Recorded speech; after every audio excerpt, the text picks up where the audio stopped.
Hello, Professor Bright here. Welcome back to the early access of Sunless Skies.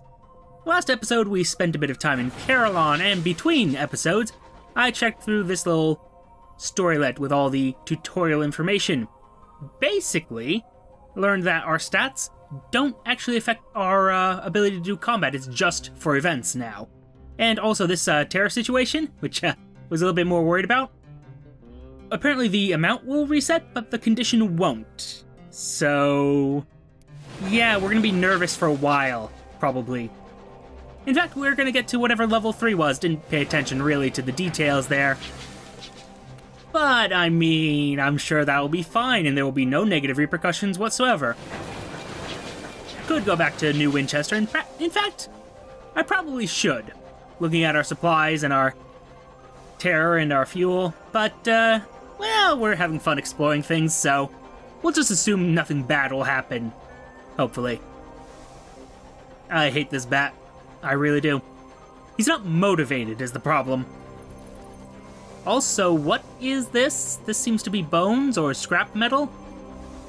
What? But... oh, perhaps wreckage from the war between the Sun and London. Presumably these locomotives somehow fought against the Sun, which, again, how that happened? No idea. But I did say we would explore the South, and we'll explore the South. What I really want to find is an hours mine, or a... well, yeah, I suppose an hours mine. They didn't say if there's seconds or minutes, or if it's just hours. Might even be days out there. Don't know. We'll find out eventually, though. Because that is something new. And I hate this bat a lot. Oh, hello. What's this ring? Oh, could this little ring be the Isambard line that they were talking about? It might not be integrated into almost said Sunless Sea, Sunless Skies yet. I'm curious. Oh, that was the look of something loading. There was a lag of loading there. Oh, screw you, bat. But, what's going on over here? I can't help but think that something interesting lives around here. Another little hiccup of lag. Battle of the Fern Spiral. Oh, I was right. This is the wreckage of some type of conflict. Didn't need to press that. That was unnecessary, but we did it anyway. Huh. Does that show up on the map? Again, I really wish... yeah. Battle of the Fern Spiral. Probably between the Tackities and the, what do they call them? Stovepipes. The Loyalists.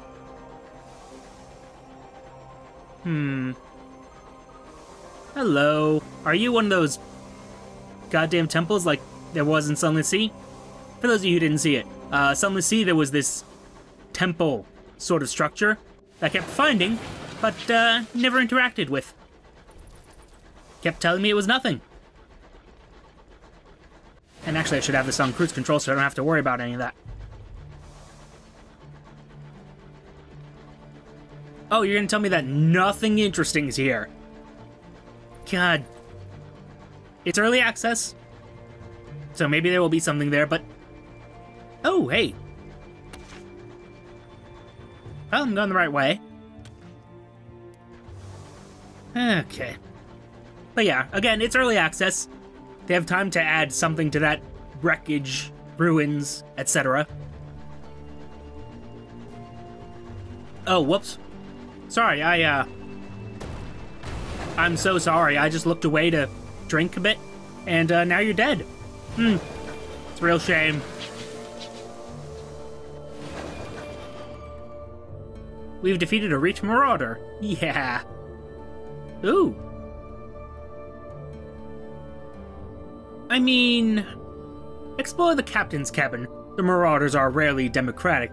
The captain rules by strength and claims the best for their own keep.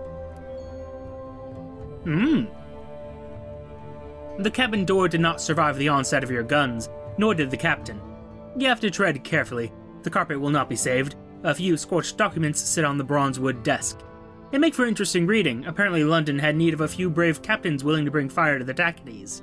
You would not have expected the signatories of the orders. Alright. Can I get some details on salon-stewed gossip? What exactly that is, for example? Oh, establishment. Well, thank you. It's salon-stewed gossip. Anyway, that was somewhat embarrassing. Wasn't paying attention, I crashed, I'm sorry. I'm gonna try again. Do I have time to get a drink? Yeah, okay. Ah, there we are. Okay, what? Oh, this is probably Stainrod Nature Reserve, isn't it? Where I was supposed to bring that settler. Who died. Ahem. Ahem, he says. Well, no, don't send out the bat, that was pointless, no! Well... You're reduced to the last pitiable remains of your supplies. Scraps of corned meat, mouldering crackers, a dismal box of unloved lemons. Break the news to the crew. Reduced rations. This won't go down well. Narrow success. So we have... Oh, so we have types of success now. Interesting. They exchange sullen looks. When you finish addressing them, they do not disperse. Their grumbling deepens. You need to nip this in the bud before the discontent becomes insurrection.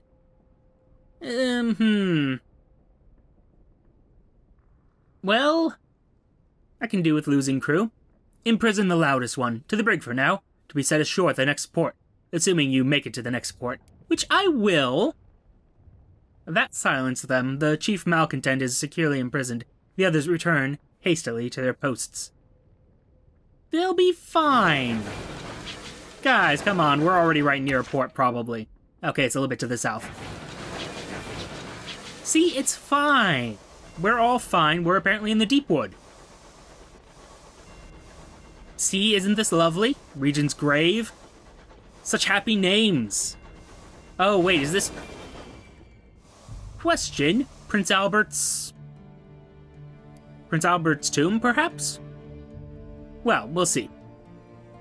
Traitor's Wood is sprawling, secluded forest on the edge of the Reach. Few venture beneath its gloomy boughs, and legend speaks of a king who sleeps under the barrow at the wood's heart. Oh. A gloomy forest rises in the grave furrow behind the station, where a few tents have been set up, sheltering from the drizzle. What might be an owl calls from somewhere in the wood. A great stone barrow mound rises over the trees in the far distance. This seems like a bad choice. I'm referring to approaching the tents and actually possibly going in there, but first of all, we'll recruit this incautious driver. They're trying to catch your attention. I'm in need of work, they say, plaintively. Well, sure. By Jove, I think this could be made to go even faster. If you say so. Write a port report first, of course. There's no one here, but perhaps someone will take an interest in how the wood fares.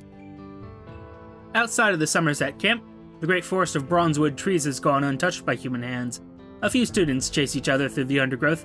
In the shade, two scholars debate fiercely about the inherent symbolism of a nearby rock. Okay. Let's approach these tents. If anyone lives among the stillness of the dark wood, they'll be here. A banner in the colors of Somerset, London University's most respectable college, gleams in the firelight. There were two colleges, though. Three black-robed academics are arguing around the campfire. Their eyes when your shadow falls over the fire. How do you do? A dismal paleographer shakes your hand. We're trying to reach the Regent's Grave, that barrow you see in the distance. A king of legend is buried inside. His colleagues, a severe young woman and a fey young man, frown. The problem is, the woman, a vituperative classicist, says, we can't agree on who it is. Our progress has stalled, as has our funding. He believes it's Charlemagne. I think St. John, and she believes it's Inanna. Who? The other young man, a feckless theologian, says, don't suppose you have an opinion. Yeah, question.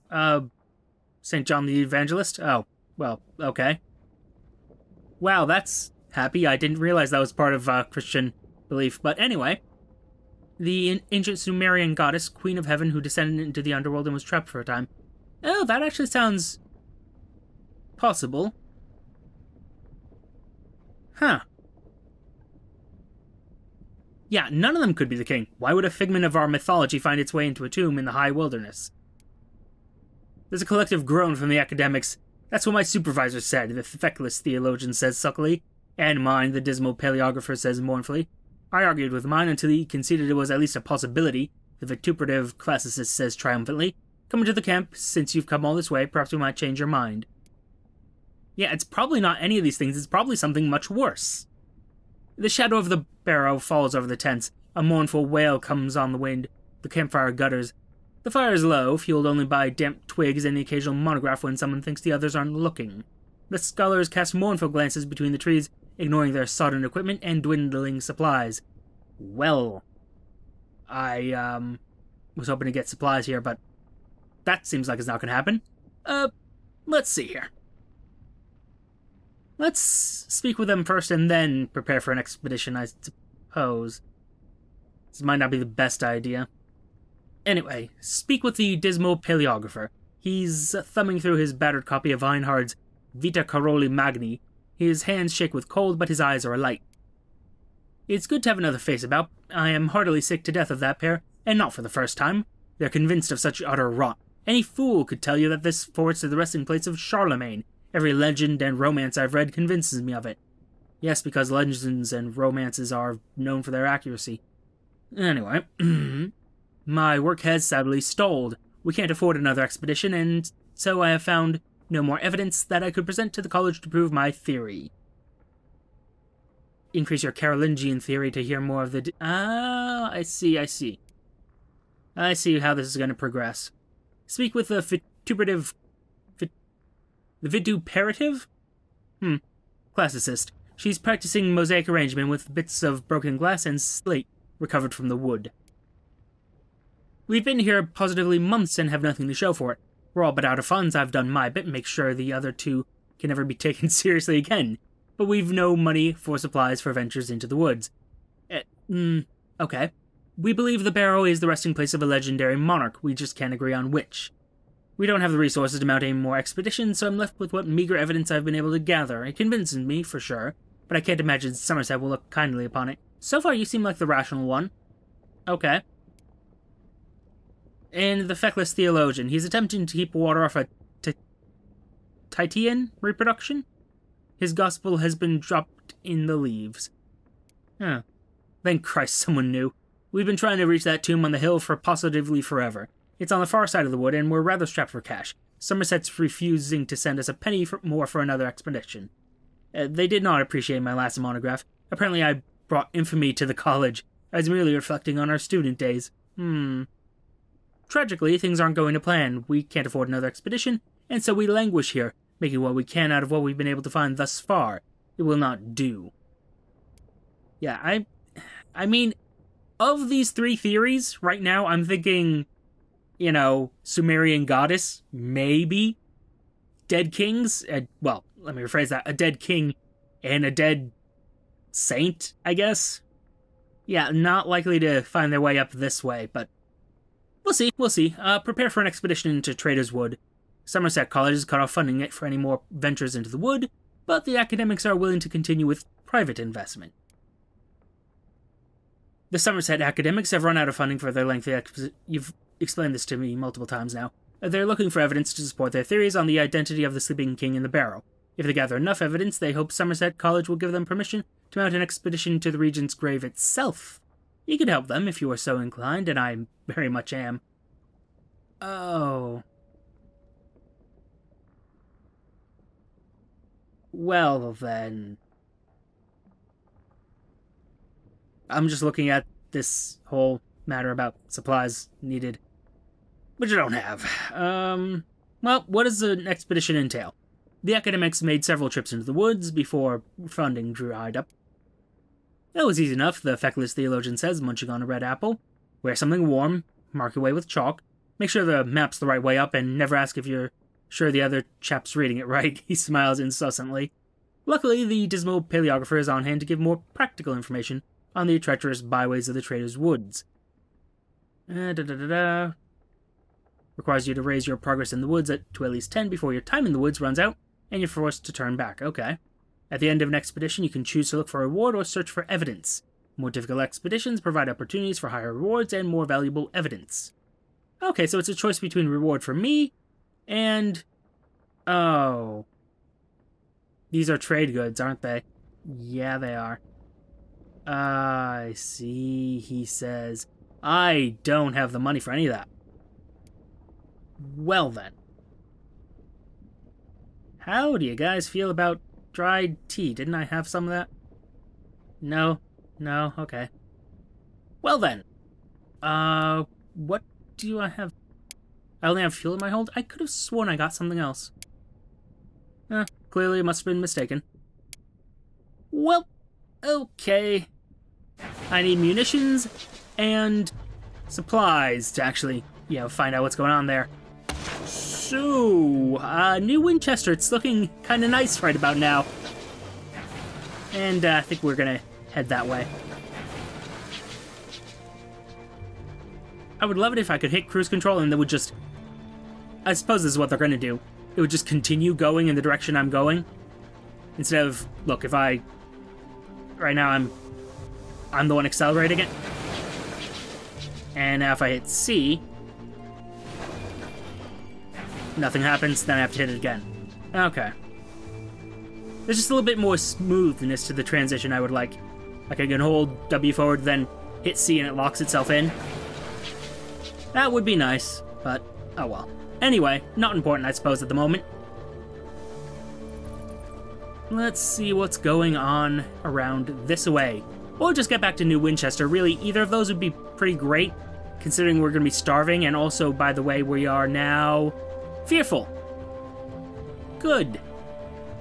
Apparently that has some consequences, some negative repercussions.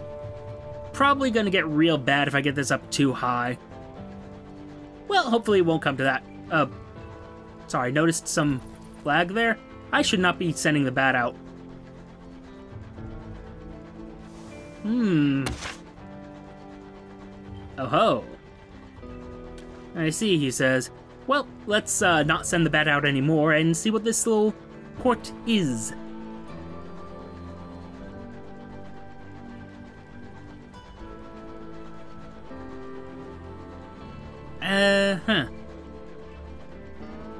Today would be nice. Oh! Oh. Are you an hour's mine? Please tell me that's what you are. You look like something. I see a lot of rocks. A lot of carved stone. Ruins claw the sky, the work of giants. Okay, so maybe not an hour's mine, or perhaps it is? I'm not sure, again, what exactly that consists of. Got some houses. Oh, your background, your foreground, okay. I'm on the wrong side.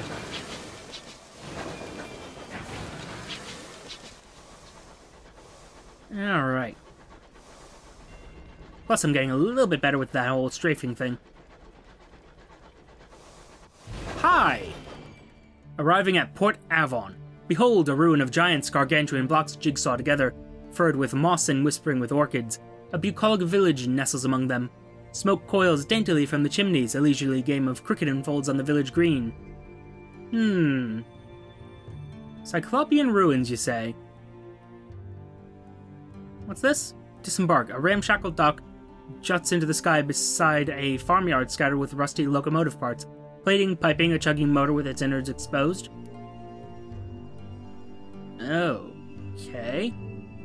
A oily-faced, black-haired girl waves your locomotive into position. Welcome to Port Avon, she calls as you disembark.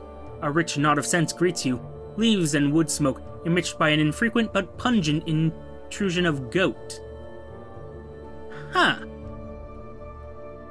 So... they welcome new visitors, but if I return, I might need to bring something to keep them friendly, you say. Interesting. Port Avon spills prettily across sections of colossal drifting ruins. its orchards bask in the evening gold light of a distant nebula. We will write our port report first. The locals are willing to update you on the news. There's not much to share. Were it not for talk of smugglers and sky beasts, you could easily confuse this place for a village on the world you left behind. It's quite peaceful here, apart from some fuss over a newspaper delivery. The villagers frown and change the subject when you ask about it. Oh? I'm gonna hold on to the exotic gossip. No, the salon-stewed gossip. So, not there. Ah, okay, Port Avon's where we can restore that. Let's go to the village green real quick. A golden nebula scintillates above Port Avon's apple trees, allotments, eelfishers, and steepled churches. Here you may, if you choose, immerse yourself in the village's quaint rhythms. The heart of the village, surrounded by orchards of real apple trees that were shipped through Avon Horizon as seeds. Ah, so that's how London got here. Interesting. The heart of the village... Oh, sorry. Almost read that again. Oh. No, this sentence is the same, but then, an endowment of years from her enduring majesty grew them to swift maturity. Interesting. Suppose we might as well take a relaxing stroll around the village. What sort of place is Port Avon now? Above, the golden nebula is fierce in the sky. Amber light dapples the curving lanes. Locals nod to you cautiously as you pass. A light drizzle of silver rain brushes the village. Its beads are bright and tiny as pinheads. Silver rain? Like actually made of silver? I'm going to make an assumption here. I assume that each of these places I get to visit, like, 2 times now. Like, however many times I am welcome. I currently have 2 welcome. If that sentence makes sense, and it doesn't. So I assume I can only go to 2 more things. Which to me says, oh yes, supplies would be useful. Thank you. Expensive as hell, and I really wish I knew how much money I had. But still, I'll take it. What about the orchard there? Okay, come on. Well, clearly I have less than 150. Well. Anyway, I could visit the Nowhere Inn. And perhaps I should. Let's see what's going on here. Botheridge's A Tour of Heaven describes Port Avon's single public house as a welcome respite, justly famed for its authentic Old Earth cider. The locals can be welcoming for a while. You may be able to recruit more crew here. Oh. Port Avon's first public house stands amidst a nodding copse of apple trees. Huh. Port Avon's first public house stands amidst a nodding copse of apple trees. Inside, brass gleams cozily on the beams. Window latches, doorknobs, and other fittings retrieved from the first locomotives that carried people here. A great polished wheel hangs on one wall. Oh! Oh, I see. They did the whole, basically tearing apart their ships in order to build houses. In this case, locomotives, of course. Read a work of speculative fiction. In the nook by the fireplace is a shelf of magazines. Each contains a story by the local author, the turbulent fabulist. Oh. Oh. Ooh. So many questions. The fabulist's work has been accepted in a number of publications, including Murgatroyd's Miscellany, Hearth in Heaven, and The Seasonal. He's prodigious. Which story catches our eye? The Vacant Throne, I believe. Being a tale of political inevitability from the perspective of empire. Another silent century passed. Upon the throne, the king's corpse withered and sagged, mold devouring the incarnadine robes. Then a sound. The doors opened. A woman entered, young, scarred, a sword in her hand. Behind her were more men, more swords. About time, thought the throne. A sky story. Interesting.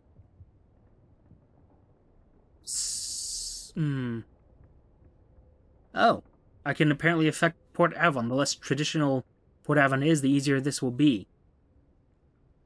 Huh. Curious, but First of all, the Cyclopean ruins. What palace was this? What giant kings made his home here? And why did he abandon the vast stores of souls that the locals still quarry from beneath the stones? Perhaps you might risk a further excavation of your own. Not one of the looming stones is quite square, yet they all slot together immaculately. What were these ruins before their fall? Even their bones are tall and stately as the finest cathedrals of old France. What purpose did they serve in the past, plentiful days when their sun still shone? The things I would love to be able to do, but I can't. Enjoy the picturesque surroundings. How they soar, how tragic, how solemn, like the most rampant visions of Turner. Whoever Turner is. How vast were the beings that resided here? Were they kings? Was this their palace? You sit in the monumental shadow of a stone and watch the skies, and watch the stars wheel above. What must they think, those stars, to see such grand ruins become the abode of such tiny, brief things? You're no longer welcome in Port Avon. You've worn out your welcome. A couple of the brawnier MacDonald boys are watching the ruins, truncheons in hand. What? Best keep out. Dangerous place. I mean, one more. One more, please. Ah, perfect. You make for the Nowhere, the local pub where you can be sure of an audience. Ears bend to overhear your conversation about a London scandal. One resident even buys you a drink in unquestionable honor. Excellent. So, that having been done... What? Oh no, can't do more there, but... This is a place I haven't been to yet. Which... I suppose we'll give it a shot. Visit the allotments. In fenced, cultivated plots across Port Avon, grizzled horticulturalists tame the rampant, burgeoning vegetation of the Reach. And... ooh, specimens. The contents of the allotments are unlike familiar vegetables, but it helps to look for the similarities. That bulbous squash is too lumpen, too spotty, too purple to be a marrow, but it's more like a marrow than it is like a cucumber. The little fruits clumped on the serpentine vines are certainly not cherries. Cherries are not hairy, but they're closer to cherries than they are to, say, a kiwi fruit, or otters. What? Call it a marrow, then. Call them cherries. It helps, somehow. The gardener, mistaking your cognitive reshuffle for hunger, offers you a handful of freshly dug, tapered, tiger-striped roots. Let's call them carrots. Okay. Yeah, let's do that. Kind of want to go to the Cyclopean ruins, but this is kind of interesting. Okay, let's see what this is. They line the straight, stony edge of a block that juts into the sky, their rods hanging over the edge. Colonies of partner eels, smoky as sardines, breed on the underside of the port. You watch as the fishers snag their wiggling prey, heaving them onto the rock and put an end to their thrashings with eel mallets. The catches are infrequent, though, and aside from those occasional struggles, always swiftly ended by a meaty thwack, you can sit back, enjoy the starlight, and make conversation. Yeah, we've worn out our welcome. The stares of the locals have grown sullen. They won't give you the time of day anymore. It's suggested in firm and explicit terms that you'd best be on your way. Well then. I know when I'm not welcome. I typically ignore it, but oh god, I'm still moving. Okay, good to know. Momentum is a thing. Ah, dear. Unfortunately, that's all the... Yes, it's all we have the time for now. Next episode will see us back at Winchester and exploring the southern half of the Reach. But for now, thank you for your time. Note the like, comment, and subscribe buttons below. Use them responsibly. And I will see you all soon. Bye-bye.